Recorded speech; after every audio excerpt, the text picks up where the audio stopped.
Hello, this is a quick guide on Editor Camera Pro.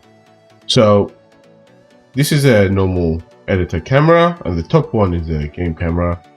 What this tool allows you to do is by selecting this option here, your game camera will follow your editor camera. You can disable this by clicking on this button right here and it is disabled, or you could just select a different option from this menu like that. Let's turn that back on. You can also save locations. So I'm going to save this location, I'm going to save this location, and I'm going to save this location right here. Now I can toggle between these locations like this. Okay, what else could you do? You could use this mode right here, which is a teleportation script. What it does is teleport your target. So I've selected that black car, we are teleporting to it.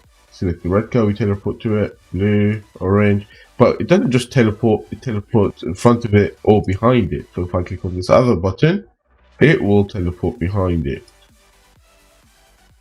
You can also enable scene camera teleportation from here, from this window here, if you want to. We're a bit zoomed out, so scene cam teleportation is now on as well. So now when we click on any object in the scene, it will also teleport both cameras. I generally just want to teleport the game camera, and that's good enough for me. You could change the offset as well if you want to. So if you go to your main camera, and go to your camera mirror script, this is installed automatically when you import the asset. You could decide how far from the car you teleport. So if we increase this distance, for example, to 10, and now we click on a car, now we're much further away.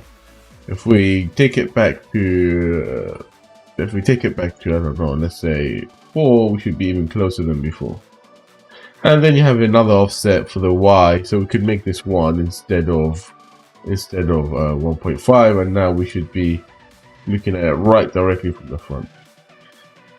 Another last thing to add is that I have added the option for you to subscribe to these events, runtime or editor and runtime.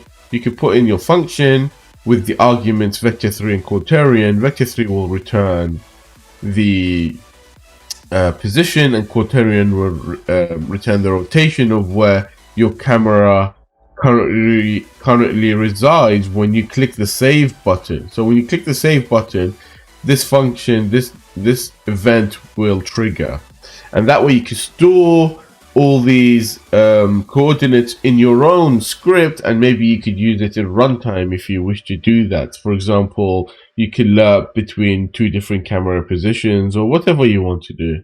So that's just optional right here. That's all there is to this tool.